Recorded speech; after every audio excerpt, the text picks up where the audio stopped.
Ladies and gentlemen, we are live. Welcome to another one. To the show. How We're are now. you? I'm good. Everyone. Oh, everybody? I'm good. You know, we've been here. We've been good for a while. We've been good for a minute. All right.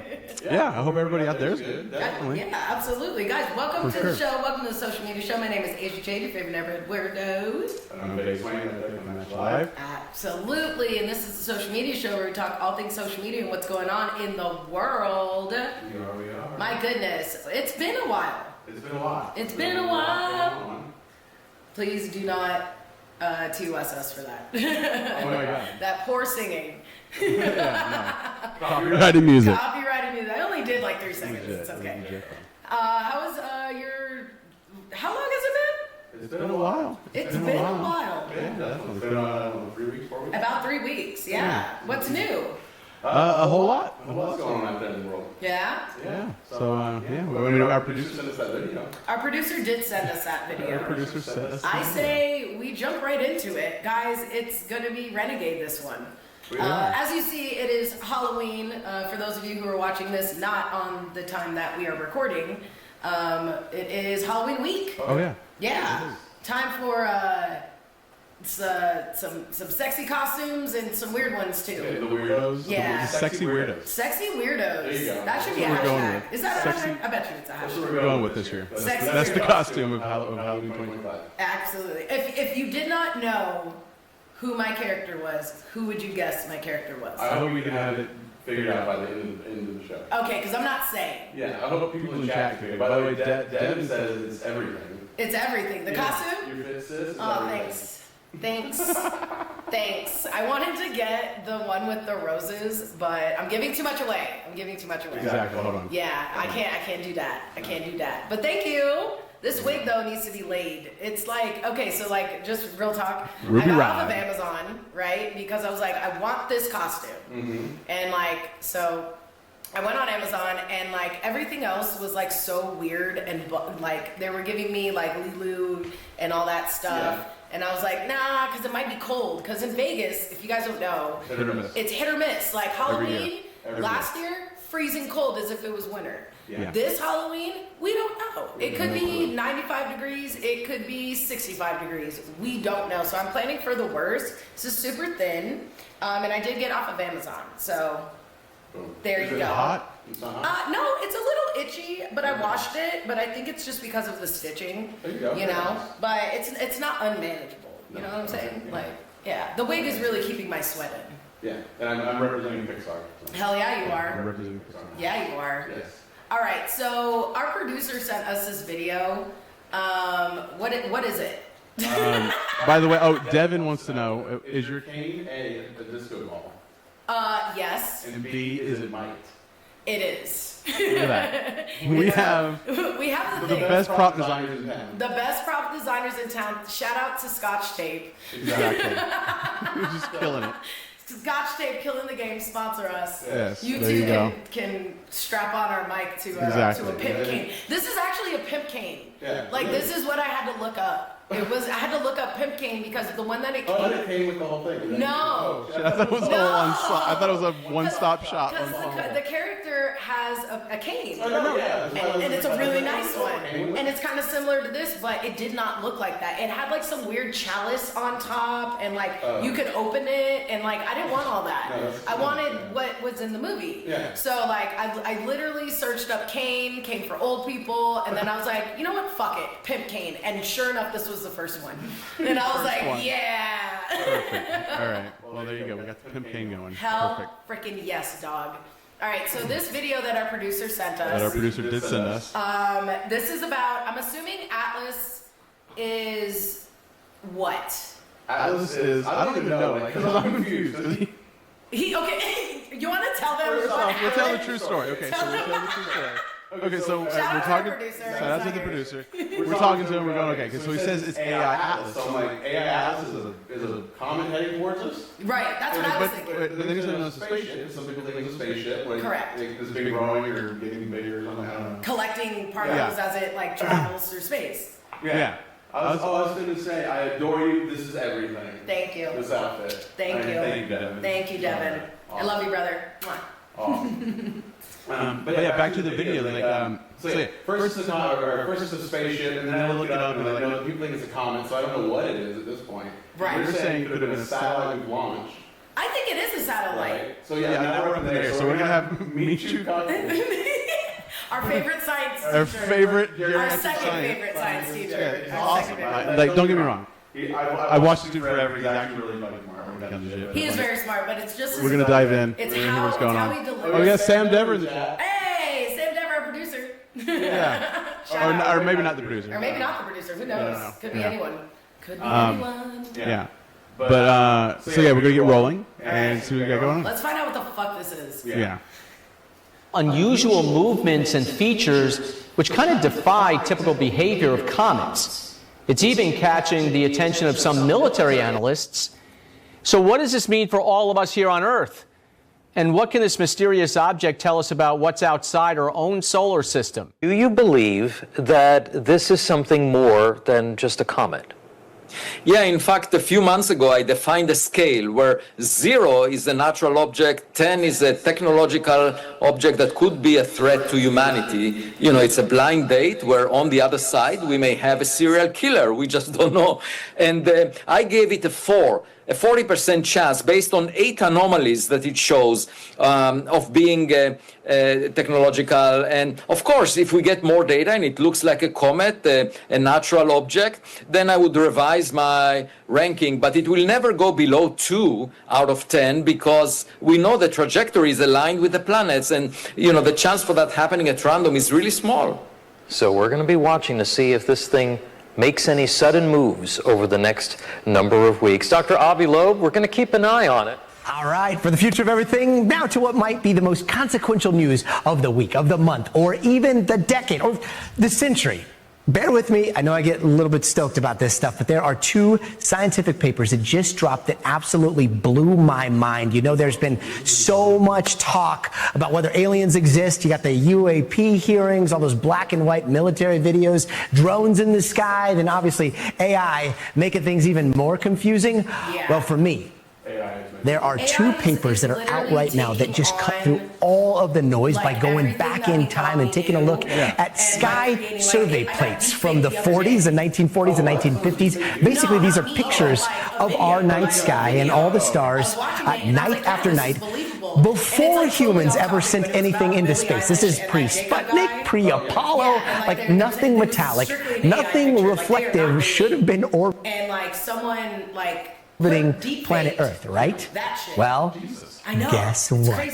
There were lights in the sky that they still can't explain. They call these transient. Sometimes they were there, sometimes they weren't. Take a look at this right here. So this is the night sky, September 1952. September 1952 on the 14th, a little bit later. July 1952. All of these 3, they look the same, except for right here. 1952? How did we even have the technology? Why does the picture look the same from Why does it look 1952 and it does today? Why does it look the same? Don't we have 4K? Wait, maybe not. This is maybe we haven't gotten to the. All right. Hold on. 1952 is sus. I'm sorry. What the heck is that? What is this little blob of lights? It wasn't there, and then it was. This is where things get weirder. These papers found that they were most likely to be seen, thousands of these, most likely to be seen when nukes were being tested here on Earth, and when lots of people reported seeing UFOs. Again, this is before we ever launched a single satellite. This picture right here, the dates around this, the one that we were just talking about, the dates were around a time when UFOs were seen for several hours over Washington, D.C., the White House, the Capitol building, air traffic controllers. They reported seeing... Are we rebooting alien lore right I now? think they Because are. I'm pretty sure this is not canon. This is not canon. What is happening right Okay, now? so what are we talking about? We're talking about, okay, so like jets chase DC sky goes. That sounds like something from 1952. Realistic. Yeah. That's what saucers over Washington D.C. Probably around. Like, what are these fonts? Is AI ass looking with saucers over Washington? There are 13,000 fonts on like one piece of paper. Like, what is going on? I like the Washington Post. Maybe that one's legit. I don't know. But these other two, they're a little. That says July 28th, 1952 for the Washington Post. Yeah.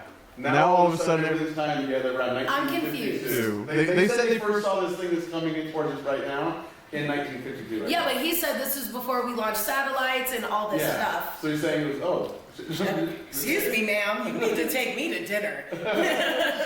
She's getting. She's trying to get Sarah, chill.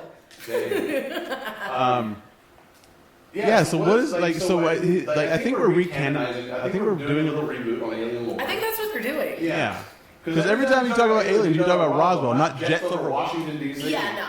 What the fuck is this? Nah, this is definitely them trying to bring it back into circulation. Yeah. Because like they did have those UAI like hearings and like UFO hearings, and that they were like, oh well. And they had the Tic Tac video. The Tic Tac video and like all that stuff. So it's like what they're doing here is.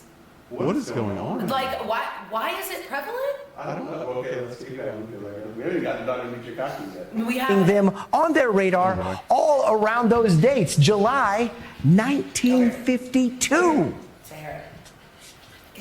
And joining us now is one of the authors of both of those papers, Beatrice Villarroel. She's an astronomer at the Nordic Institute of Theoretical Physics in Stockholm.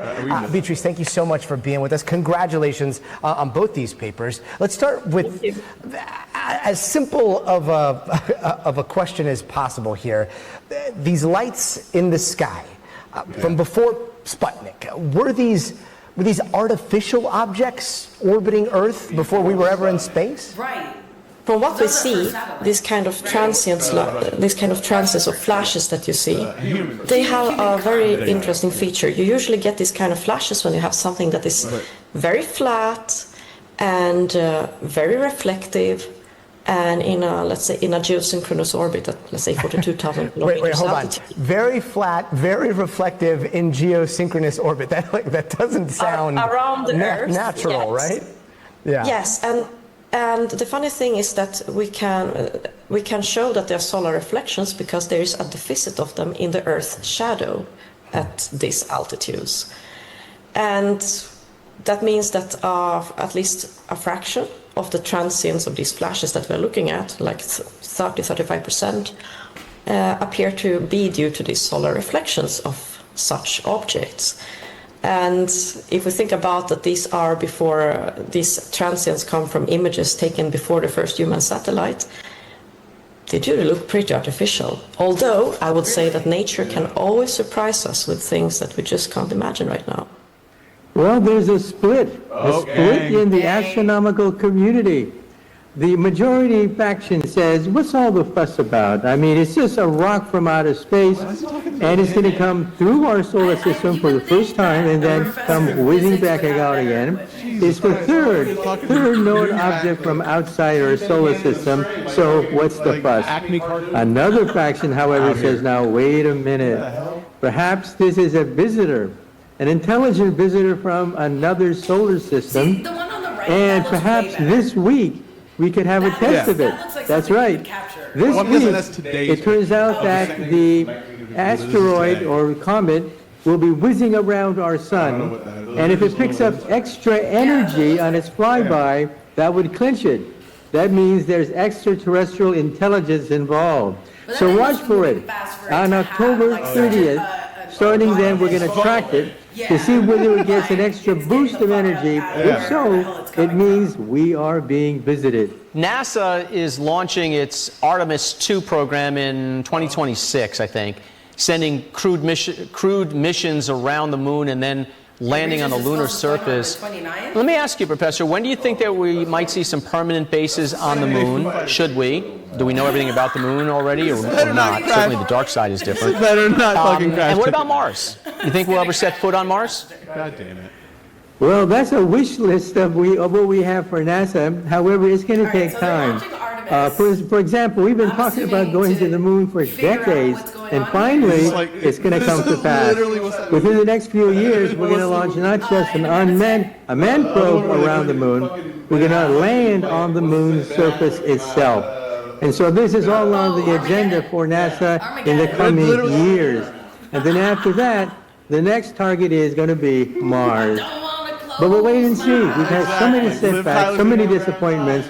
But now we think we have the momentum to go on to a flyby around the moon, land on the moon, and then on to Mars. So if I were one of your students, I would go, ooh, ooh, ooh, like, Arnold Horseshack, and ask you, do you think that there is life in the galaxy somewhere? That this could be, what do you think it is? What do you think this thing is? Well, I'll put my money on the bet that there is intelligent life throughout the galaxy. Not only that, but I think there's intelligent life in our neighborhood, the neighborhood of the Milky Way galaxy. And so I think that don't necessarily bet the house on it, but I would say that yes, there's intelligent life out there. The big question is, can they visit us? That's the big question, because just to go to the nearest star would take 70,000 years with a conventional rocket. That's how long it would take just to go to Alpha Centauri. So we need something like warp drive. Now that, of course, is on the wish list of every science fiction writer, but that's what's required if we're going to meet intelligent life throughout the galaxy. Warp drive. Speaking of Alpha Centauri, maybe it's the Robinson family finally getting back on the Jupiter too. I don't know. We'll find out. There are thousands, tens of thousands of these, if I understand it correctly, maybe even more. What did you think when you started to see a correlation between nuclear testing that was going on around that same time, also these UFO sightings that were happening around the United States? That correlation, did that stick out to you right away? Were you kind of sketched out by it? Well, like the first time when we saw that, it was by coincidence. My friend David Altman, he tells me about Washington flap, 1952. And then by chance I discovered that our best candidates, when we were looking for our land transients, also came from the same Washington 1952 flap, just from the other weekend, because it was distributed over 2 weekends. I was like, this is weird. And then that was what formed the hypothesis that we wanted to test. Thank you, Devin. Is there a correlation in time between these transients and UFO events? And we see it's a weak correlation, but it's statistically significant. And we find that. I mean, you strike me as a very open-minded scientist, which is what science is supposed to be all about. But what do you think this might be? What do you think it is? Yeah. I mean, here we can only speculate wildly. If we look at the numbers, like just from the northern hemisphere, we have 35,000 transients. I don't know how many of these come from one. I mean, one object could give several transients, but it's also possible that we're missing a lot of transients. So I would estimate it to be somewhere between tens of thousands to maybe 100,000 of objects. Really? Or I think that's a 100,000 fair of objects or so around the Earth. She nailed it. Artificial is a possibility. Who knows, if it's some ancient space trash from some past civilization, or if we are having some probes that came from another planet, I don't know. I hope that some astronomers that are well trained with working with this kind of data. I'm talking about professional astronomers. They will want to do the same analysis. Both with Palomar, but also other surveys and other plates. We're talking about first seen spaceships and stuff like that. That could really be They look like they were playing pong on a football. this result can be replicated in other surveys. But to generalize and say this is extremely fun. spaceships traveling, or I would honestly go with space debris with those photos, more so because space debris, asteroids collide, stars implode, things like that. So when we're talking about the universe, it's really hard to just say that what these objects one are, thing. and I want to Now know that rasterized photo that we saw, that was of the ball of light. Yeah. So I feel like that's more sound to say, okay, that could be something traveling at high speed because I don't know it really had a what I tail, can say. it had It's a just I'm curious. And that's it. right? It had a main section of light that is emanating from the middle of it. So, for that, I think honestly, that once they relaunch into space, which dude, we people are starving. Why are we going? Why are we going to space again? Yeah, like, exactly. people are starving, like, the world is crumbling, we need to focus. We have bigger problems on this planet, and I get it, like, they're looking for other solutions to the population of Neil deGrasse. What about Neil deGrasse? We were going to the other video, the CERN thing, but it's not CERN. Oh, I don't remember. What is it? It's But, like, there's other things that we have that we can focus on.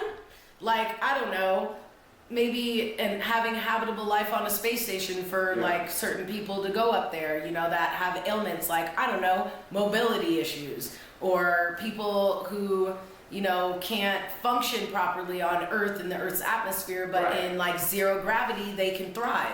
Yeah. Things like that. Like, can we not put more effort into those types of things? Like, I would think that would be a little bit more beneficial to humankind rather than just going and being like, well, this planet's fucked, let's go to another one and fuck it over again. Yeah, exactly. You know, like, I don't know. I feel We're like not quite to the point where we can do that. no, we need to fix what's going on here.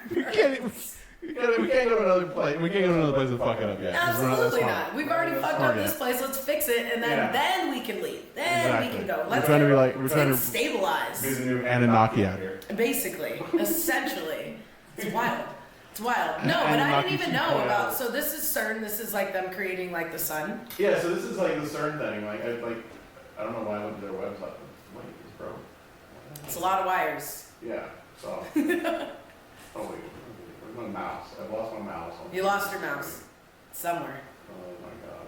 Why is it? Oh, there we go. It's on my side, yeah. Yeah, let's go CERN thing.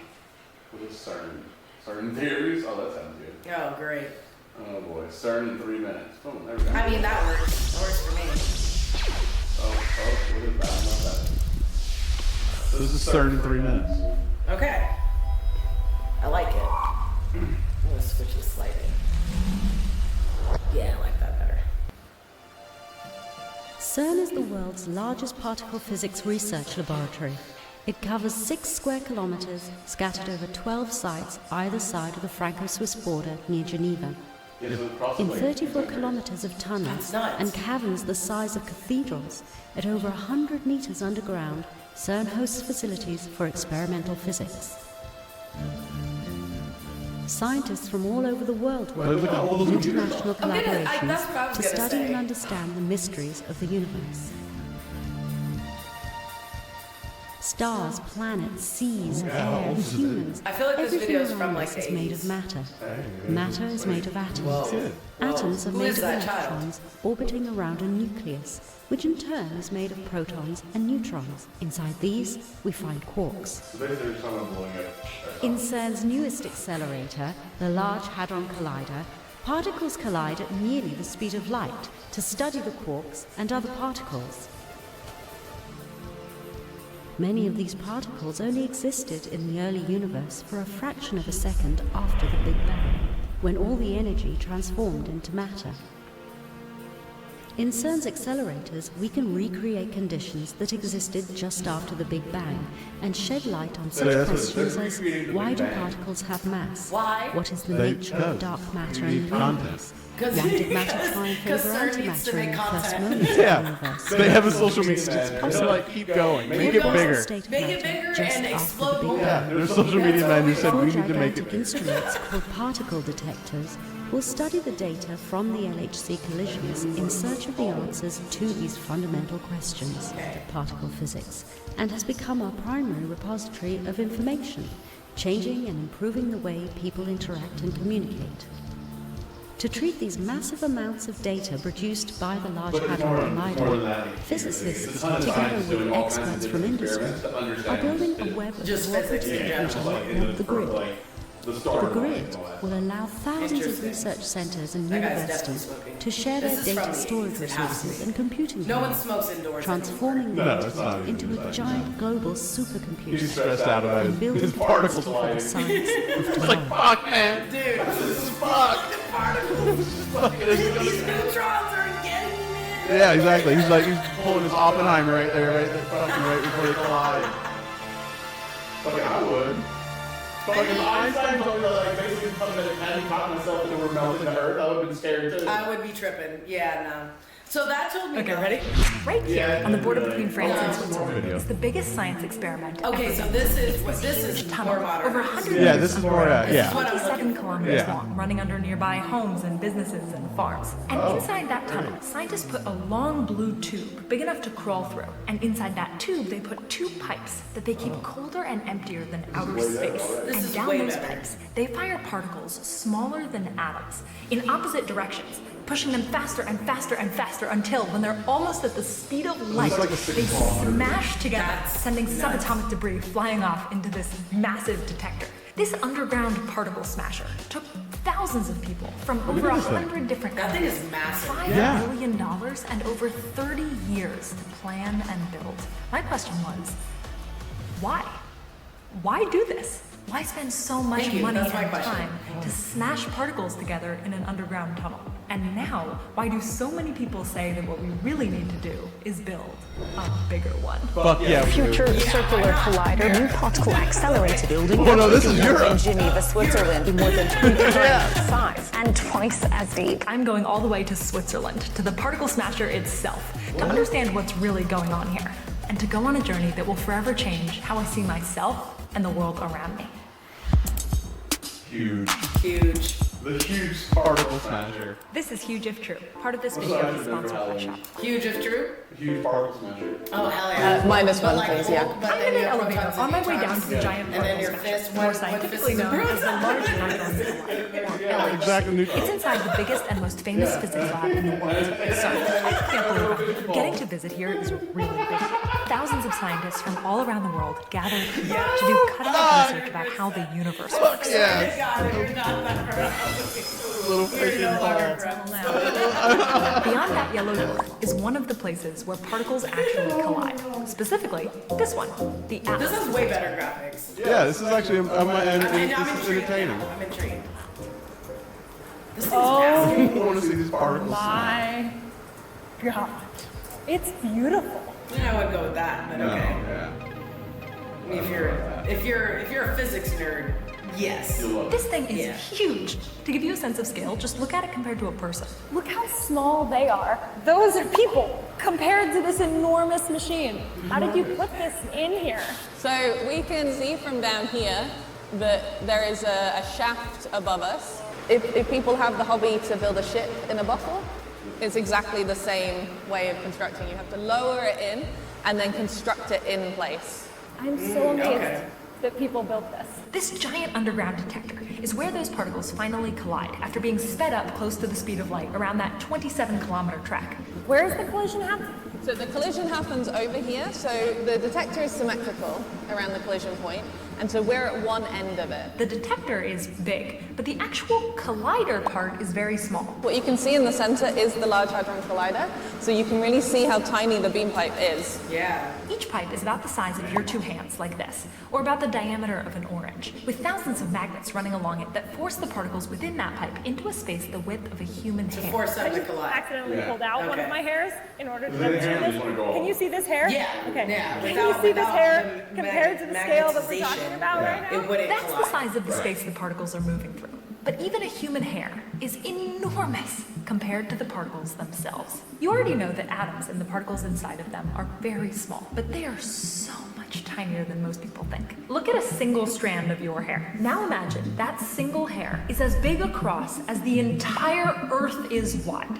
Now, zoom in. The size of a single cell inside of that hair would be like the distance from Paris to Rome. Now zoom in again. A protein inside that cell would be like 6 That doesn't soccer help me fields because I've been in across. neither. An atom inside that protein would be like 1 school Right. bus across. The nucleus at the center of that atom would be like the width of a grain of rice. And the protons within that nucleus, they'd be like grains of salt. So a proton compared to the width of your hair is like a grain of salt compared to the entire Earth. And that is what scientists are sending flying around inside of this machine. Protons, which are being Tiny guys. squeezed by magnets into a space Tiny filled little with guys. air. It is incredible that we can do this. As humans, we experience only a tiny slice of the full scale of reality. But there's so much more. Wait, but hang on. If they're sending these tiny little protons down a tunnel 27 kilometers long, how do they get them to actually hit each other. Just think about shooting grains of salt at each other from really, really, really far away. Seriously, think about it. How would you do that? If you just fired tons of salt.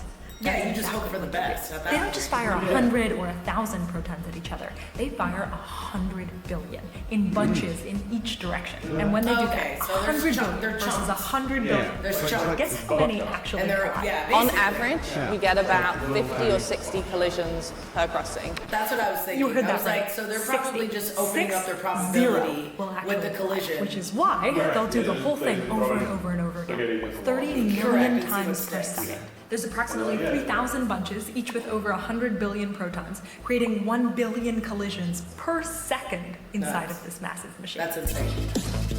Well, why build this? Yes, tell me. Okay, so we have thousands of scientists spending billions of dollars to smash billions of protons in an underground tunnel.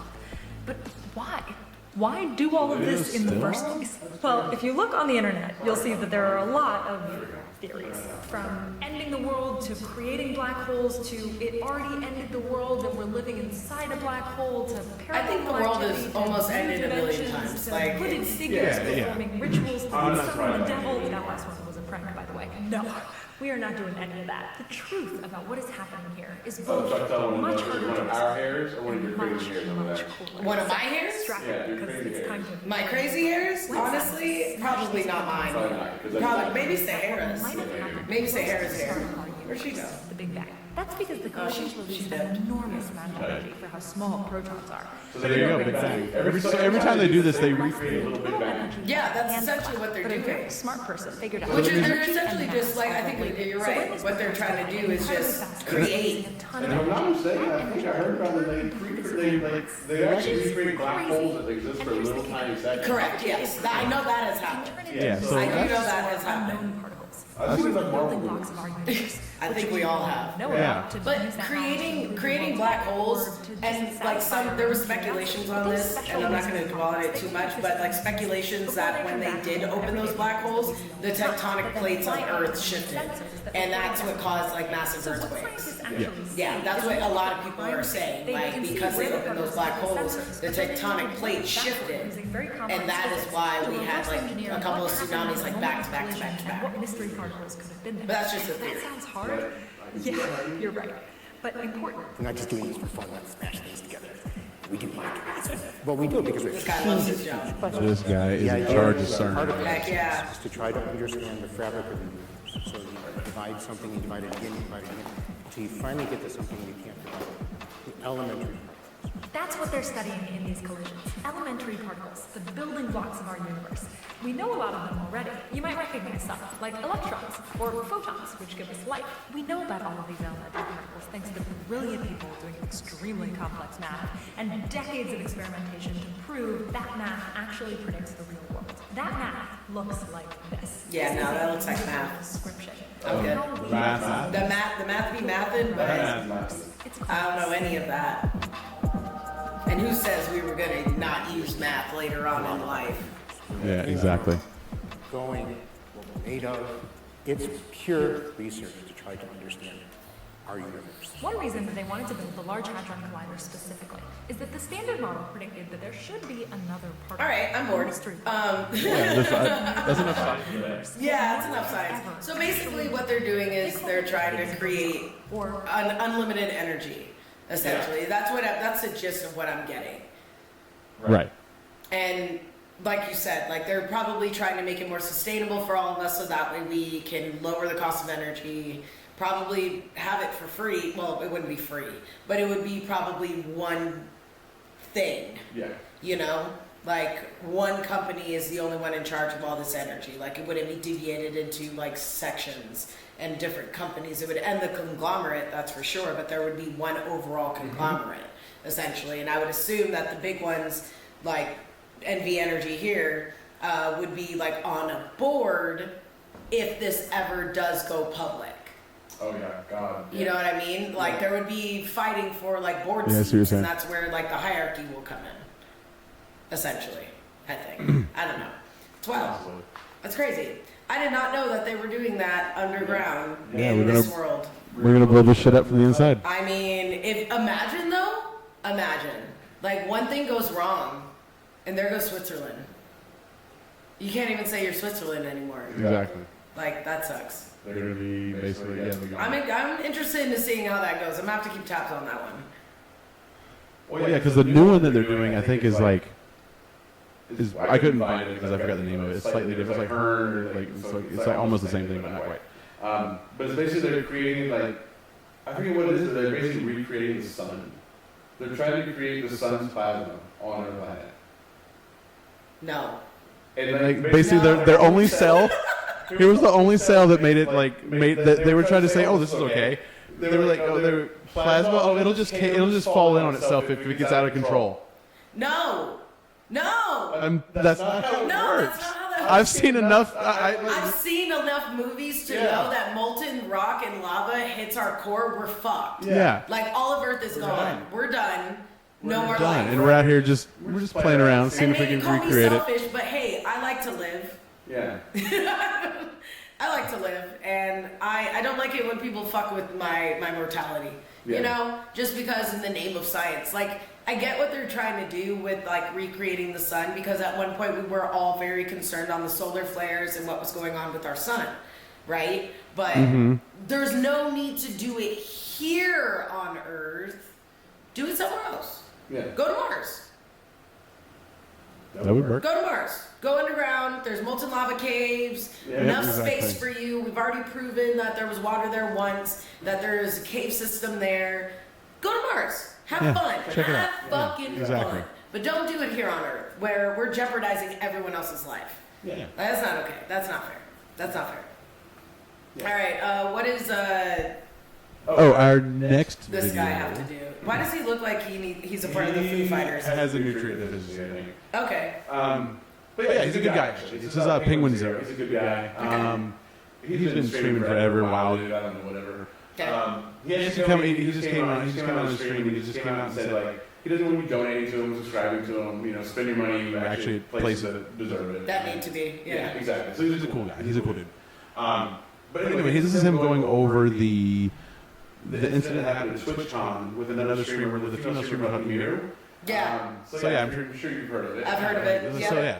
Basically, there was a TwitchCon girl. I guess She's a streamer, so she's a cosplayer. But she's also an affiliate. So she has a contract to stream with, and she has to do meeting greets. She's an affiliate? I thought she was a partner. Maybe a partner. Yeah, sorry. No, she's definitely a partner. She's a partner. I don't know why I said No, that. she's 100% Yeah, a she's a partner. partner. I don't know why I said that. But no, she's a partner. So she has to do the meet and greets. Like if she doesn't, she loses her contract. Correct. So she has to do this stuff. When she goes to TwitchCon, they have it set up for people to come, basically, you know, get right in front of her and touch, and you know, whatever. Even though they shouldn't be touching. That's what this one did. It's a hug more so. Because when you do these meet and greets at TwitchCon, you do consented touching because is it? But you have to ask. Whatever. You have to be like, hey, is it okay if I put my Right. arm around Right. you, or can we do a high five? Like, you have to ask, because it's just human decency. Yeah. Like, just because you're at a meet and greet doesn't mean that you're allowed to, like, for the 5 seconds that you're up there, touch me. You know, you have to ask me. You have to ask me for my consent. Period. Like, regardless. And Have I ever done one? I would never pay to meet anybody. I would never pay to meet anyone. No, unfortunately. I would never think that would give me access to hug on them. No, absolutely not. Even if I did pay, I'm paying for that autograph or whatever. You know what I mean? Like, but it wouldn't be like For a meet and greet. a meet and greet. Hi, That's how are it. you? I love your content. Also, can we take a picture? Or In and out, can I bing, have a bam, boom. signature? Boom, bing, bam, boom, out. 30 to 45 seconds if you're lucky. If you're lucky. Yeah. Yeah. Anyway, this guy, one of her insane fans came up to her and basically did more than that. They tried to hug her and kiss her at the same time. Yeah, I saw the video. So it's like insane. Like, this guy's absolutely, completely out of pocket for what he did. Yes. But the whole shit show. It's a whole shit show about what Twitch did, how it was handled. It's a whole mess. Well, the debacle is that this is not the first time that this has happened. Like, Emaru, she did mention on a stream, I'm not sure if it was a couple months ago or a year ago, but there was a situation where her, her bodyguard had to, like, body someone because some guy came up. Right. Well, that was at last year's TwitchCon. Or 2 years ago. 2 years ago. Yeah, that and was then 2 years after ago. that, she hired the bodyguard full time because the person was stalking her. Right. Like, same person was stalking her, or maybe someone was stalking her, so she hired a bodyguard full time. So this year, when she went to TwitchCon and the shit off, her bodyguard was not allowed to be at TwitchCon. Her main bodyguard, like the guy that she is paying to protect, is not allowed at TwitchCon because of what happened the last time when someone tried to physically touch her. In her words, assault.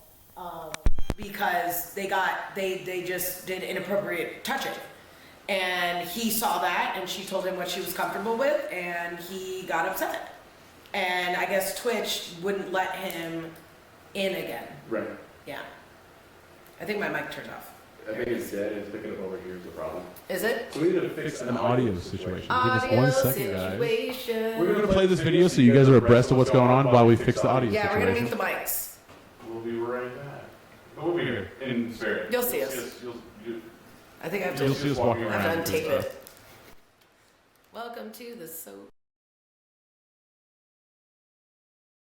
After seeing what happened at TwitchCon last night with Emiru being assaulted by a rogue lunatic fan who just walked completely unimpeded past the line at her meet and greet and unconsensually hugged her and looked like tried to kiss her, which is textbook assault. And it's very scary that it was able to happen so easily here. He was shoved off by a security guard, but then he just walked away.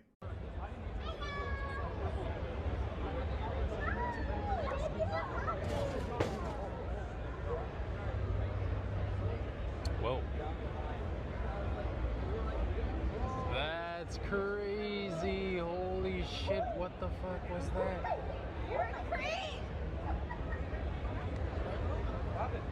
What The full clip goes on for about a minute and a half longer, but you've now seen the entire security presence here for the Emiru meet and greet. One person. One security guard. I have seen a stronger security presence at my dilapidated local Winn-Dixie. This is fucking crazy. One guy. And also worth mentioning, it's not Emiru's preferred bodyguard from what I understand. I had a security guard 2 years ago where there was a guy following me around TwitchCon and he like asked him to stop multiple times. My guard asked him and the guy wouldn't stop, so he grabbed the guy, but he didn't like hurt him. He was just holding the guy until like the con security came. And then for some reason they're like, yeah, because your security guard touched him, he's like permabanned from the venue forever. But he didn't even hit him or anything. He just like held him while they waited for like the police to come. And, what the fuck? And it was like my favorite security guard. I can't have him at TwitchCon anymore. Now, as I was rendering this video, Emiru posted an update to everything to shed light on everything that happened. And this bodyguard you see push that guy is someone she hired. It's not her first round draft pick or anything. It is not a preferred bodyguard, but it's who she was allowed to bring. And she was surrounded is the word I'm using, very loosey-goosey. There was like a couple of other Twitch-provided Fiverr security drones elsewhere that just didn't react at all. The only one who did something was the one she hired. We're going to be going through her statement quite a bit here, but she's giving an update to let people know that she's okay and thankful for the outpouring of support. The guy had crossed multiple barriers, even in front of other creators, to grab and try and kiss her, which he was unsuccessful at doing, thanks to being pushed off. She then says that she doesn't understand how he was allowed to get that far in the first place, and that the security that does react is her own, confirming that it's not her usual security guard since he was banned. She then says that there were 3 to 4 other TwitchCon security who didn't react and even let him walk away, which, again, right, we are almost back, but this is insane what we're listening to right now. Completely unimpeded. The woman who was walking me away is also back, her own personal manager. It's not even event staff, which I thought it was event staff. Turns out it's not. The only 2 people who were checking on her and comforting her were her and her friend. Not even Twitch staff was coming to check on her. There's more in her statement we're going to get to in a moment, but I want to go in chunks here. So, I thought it was 1 security guard and then a couple of event staff that you could see in the clip. Turns out it's 1 security guard she brought, and then no event staff. It's just her manager and her friend. That's trash. So where the fuck is TwitchCon security or staff at all here? They just let this guy walk up to her and did nothing, and even just let him get away after assaulting her too. Terrible. Again, I still cannot even believe they banned the security guard that she wanted to bring and had brought in the past that did successfully prevent a potential threat from harming her. It's Correct. so fucked up, and I truly can't understand the thought process behind their decision to ban him in the first place. He did his job properly. He held the potential threat until authorities arrived. What else are you supposed to do? That's He's like a the security number one guard. thing. He's a bodyguard. You're supposed to stop the threat. And that sounds like exactly what he did here. I think maybe Twitch was concerned that he used excessive force or something because he grabbed him. What? Like, what do they think? He put him into a headlock and then hit him with an atomic power bomb into a fucking tombstone pile driver Right. like Frankensteiner on the way out? Like, what do they think happened there? Now, I've read mixed things on who's responsible for that bodyguard being banned, whether it was Twitch or the venue TwitchCon is held at. But regardless of who's responsible for the ban, the fact that he is forbidden from being there because of being good at his job is just unacceptable. This guy walks past this entire line, literally just fucking fee-fi-fo-fums through the whole line here at the meet and greet. Literally, And because he was lurch. Nobody stopped him when he was cutting through the line, and it wasn't until he had already assaulted Imiru that he got pushed off. And then he didn't even get stopped or anything by additional security because there was only that one guy that was there. Correct. Like a bodyguard. Like, I don't know, I would just kind of expect after a Insane. fucking assault just unfolded here, there would be It did. a big response from the TwitchCon It could have been security worse. personnel. Wait, oh, it could have got really It could bad. have been so much worse. He could have had a weapon. He could have had a weapon. He got so close to her, and it wasn't even. That could have been really bad. It wasn't even just tumbleweed. a meet and greet style body language that he came up. He came up with a mission. Like, after this, Like, that was his mission. Twitch made a statement, which we'll go through in a minute. It sounds like they ID'd the guy and everything. But this is a complete failure on Twitch's shoulders here for I their agree. event.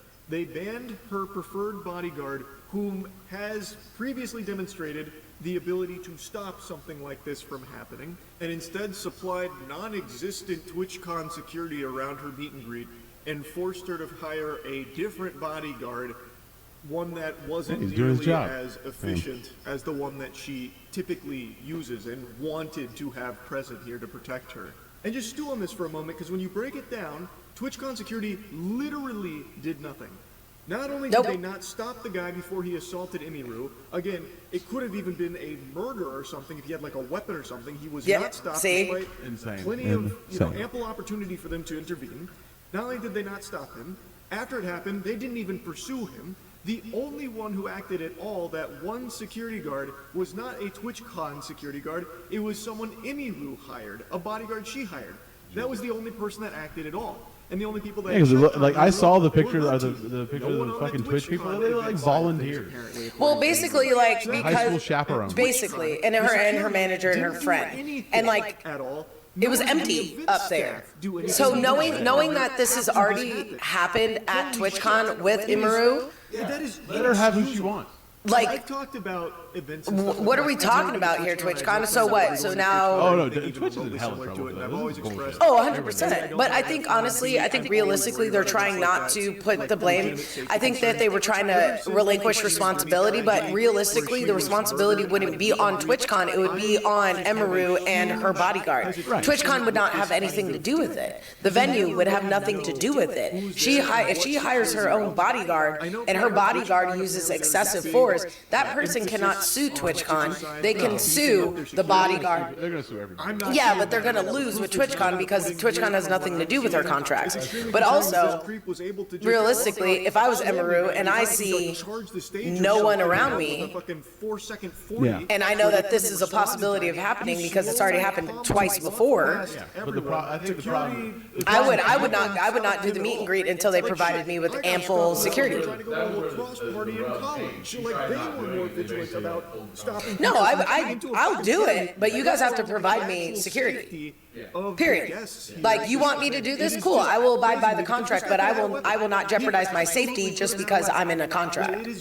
That has nothing to do with it. And also in the bylines, I'm pretty sure there's something in there that states. Possibly, yeah. Possibly. I don't know if there's a clause or anything. I don't know. I don't have a contract. Well, I also know that the other big thing that happened, like, came after this was like they said that they all blew it off. Yeah. That not. Yep. Nope. They were like, oh, okay. cool. We're gonna win.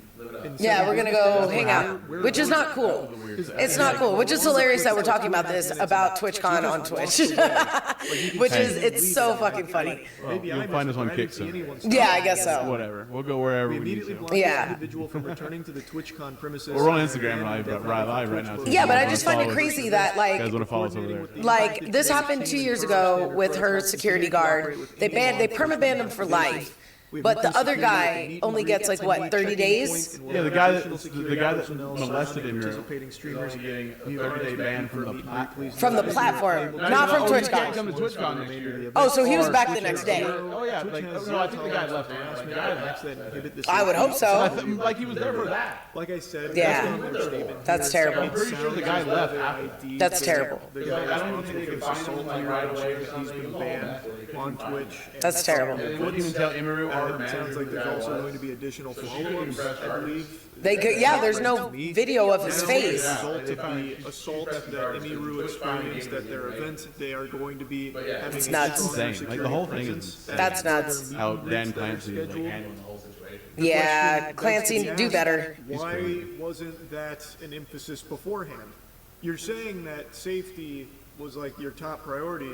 Correct. It's very clear, very evident in this clip that there's not a lot of security there. So what are you doing about like there wasn't. safety? No. Like, well, I don't understand. There's no safety. If safety's such a high priority, where's security? I don't know why it's so lackluster then if it's such a high priority. And again, this is like a huge streamer. Emiru is like one of the biggest streamers. Yeah. What does security look like for streamers that aren't? Yeah, I was gonna say that's. I genuinely have no idea. And it makes people not want to do meet and greets if this is allowed. You know what I mean? Like, of course, we want our fans to feel special and like we want people to feel great. Per meet and greet. But we don't be stabbed. But I don't want to be assaulted on the fact of what working with Twitch. It's a bad look on Twitch. Exactly. Well, what's her name came out today and said she's like kind of over it. Like Valkyrie. Yeah. She came out and said like she doesn't want to. She's sickened by streaming on Twitch still. Here about Twitch's statement. In Twitch's statement, they said that the guy was immediately caught and detained. Sorry, but that is a blatant lie. He was allowed to walk away from my meet and greet, and I didn't hear he was caught until hours after he attacked me, and it felt like this only happened because of my manager pressing for it, not because TwitchCon staff present thought it was a big deal. She mentions there's more she wants to talk about on it, but will save it for stream. She then goes on to thank people for the support and confirms that this will be her last TwitchCon, which I think is completely understandable. That's totally understandable. She'll seriously consider not attending in the future. She'll get a deal at cared for or protected. Honestly. Even for my own security and staff, I can't imagine how creators without those options would feel. So according to Imiru's statement here, she believes that the guy wasn't like immediately caught and ID'd by TwitchCon staff or anything like that. And in fact, it wasn't until her manager pressed them for action that they did anything at all. That's unhinged. They didn't want to, jump into action after a fucking assault just took place. I just don't get it. That's completely unhinged. It almost feels like maybe they're more angry about Imiru's bodyguard there shoving the guy. Like maybe they're thinking about banning him from Twitch events in the future or something. Like it doesn't seem like their priority is safety. No. If they were going to just let this guy walk away until Imiru's manager had to force their hand to do something, this is just not a safe environment. And this isn't a new criticism of TwitchCon. This has been consistently something that people have spoken out about for years with TwitchCon. Like, I'm sure a lot of you have heard the horror stories that have been reported numerous times in the past at previous TwitchCons about like drink spiking or like the lack of security present, stuff like that. Yeah, that actually happened 1 year with the drink spiking. And every time that actually happened in San Diego. And I was at TwitchCon there with a company I was working for. We were coming from Brazil. It was when I was working with that company from Brazil. And one of our coders got drink spiked. But he was talking to a girl. And we were at like one of the after parties in the Gaslamp district.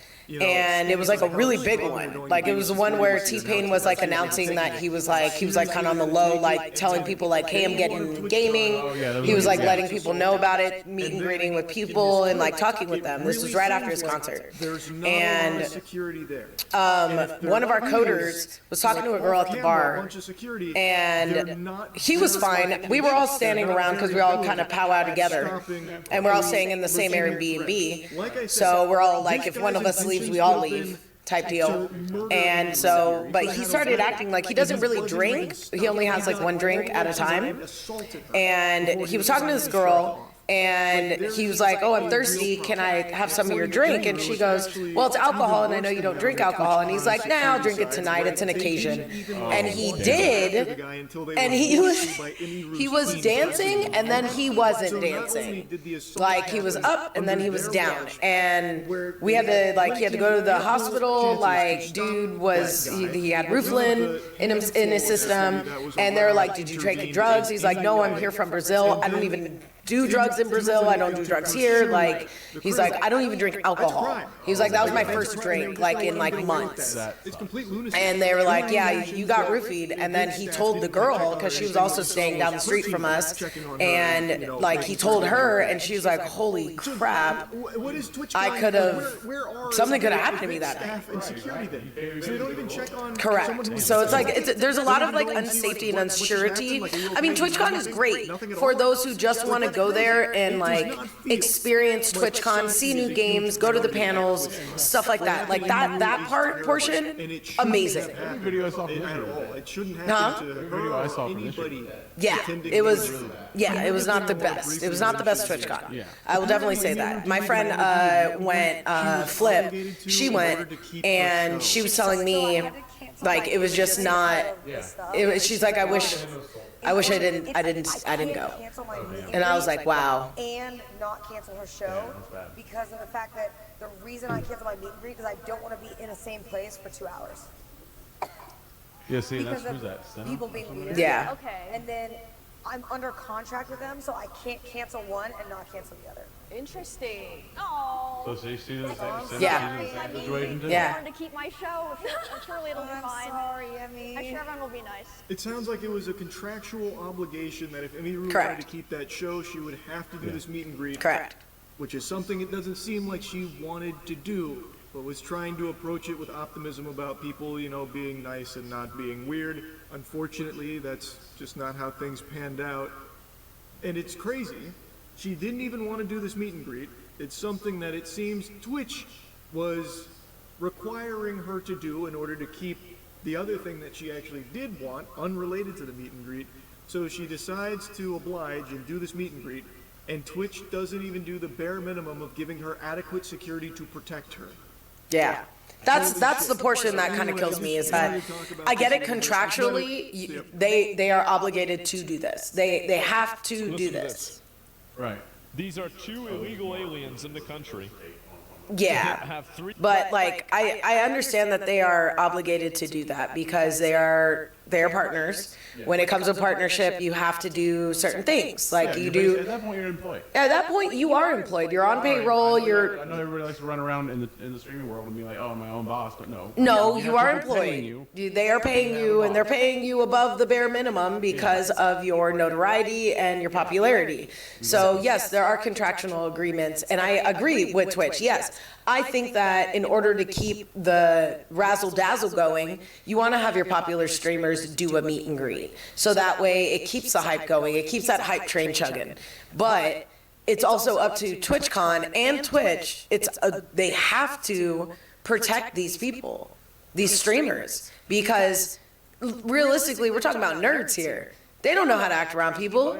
Like 90% of them watch Korn and and their favorite streamer, realistically, and play video games. So, and which is like, I'm not shaming anyone, but that's just the MO of most of the people that go there. Live in that, you're going to get a twisted sense of reality. You're going to get a twisted sense of reality. So I'm not defending this guy by any means, but he was probably super geeked to meet her, and no, what we're saying, no, you're logically thinking through what Twitch should have thought through. What they should have thought through, yeah. Which is crazy because I'm just going based off of what I don't want. Risk management and event planning. You would think that there would be a whole section for that. You would think that there would be more initiative on keeping your top streamers safe. Why? Because if they're harmed, they're not streaming. And if they're not streaming, exactly. they're not making money. And if they're not making money, you're not making money. The first person to make money is going to be Twitch. 100%. Making money if they're not streaming. Correct. So why would you jeopardize your quote unquote cash cow? And I hate to put her in that category, but that's essentially what they see her as, is a cash cow. Yeah, she's a line item on the profit and loss statement at the end of the year. Exactly. But Stream. exactly. So you would think that there would be more concerted effort into protecting those people. Not to say that not everyone needs to be protected, but with those types of notoriety, you need to have people on all exits. Like you do, or allow her to hire her own, which is cheaper for you as a company. Allowing her to hire her own security, having them have that meeting, anyone that hires, like, for me, I just don't understand why it's not that simple. Like, I guess it was just an oversight. Why? I don't understand. At the end of the day, it's not simple because of liability and lawyers. Yeah, but you can also have a sit down with said lawyers and with said bodyguards prior to the event. Have them come in because you're already putting them up in hotels. You're already making sure that all the top streamers are in the same one to make content and continue. Exactly. So why not have that meeting with all those top streamers and their bodyguards and their managers and their lawyers or whatever you need to do in order to have everyone on the same page? I just don't understand why that's not feasible or why that wasn't even a thought. That's kind of disturbing to me, is that wasn't even a thought, you know? Like, no, we don't live in La La Land. This is 2025. Like, shit's popping off, guys. Yeah, well, my best goes out to Emaru. Like, good on you, girl, for not wanting to go back. Like, I don't judge you. Like, I applaud you because there's no reason for you to feel scared about meeting your fans or going in any public place. Like, because the fans are mostly like I would say 99% of them are going to be like appreciative and like thank you for what you're doing. And correct. Normal about it. But we have to chance for that 1%. Yeah, the jackass. You definitely have to chance for that one. And even if nothing happens, at least you had the protection. Yeah. You know? I don't know. It's crazy. That's wild. I feel bad for her. I don't really feel bad for the guy. I hope that no one goes out of their way and does some crazy stuff, but I hope that he definitely gets tried, and I hope that he gets a guilty verdict on assault. Yeah, I'm sure we'll hear about it. We'll probably cover it here and see what's going on. We'll keep absolutely. Yeah. For sure. Yeah.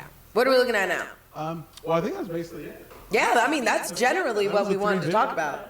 Yeah. We went through Space Pumpkins Attacking. Space Pumpkins Attacking, Halloween edition of the social media show. Yeah, what a roller coaster. We went to space and then we got back down to Earth just to be mad. Yeah, just to be pissed off at a bunch of guys. Guys, don't be dicks, Yeah, okay? exactly. Just, like, be cool, okay? I get it. It's exciting. It's fun. It's very unnerving sometimes to meet your idols, but, like, don't be a dick. Like, control yourself. Jesus, has Epstein not taught you anything? No. I guess not. They didn't listen. I guess not. Well, this was a social media show. Hate to end it on a bad note, but I hope that you guys stay safe this Halloween. If you guys are watching this after Halloween, I hope you had a safe Halloween. For sure. Do you have any final words? No, that'll be that. I mean, we had a fun time tonight. I think we went over it. I hope everybody does enjoy the Halloween. Yeah, absolutely. I hope everybody stays safe out there and gives everybody good candy, and everybody gets good candy on the Watch your drinks and go to your local Salvation Army or Red Cross and get Narcan in case someone does need your help. There you go. All right. Love you guys. Stay alive out there. Bye. Stay safe. Deuces. Have a good night.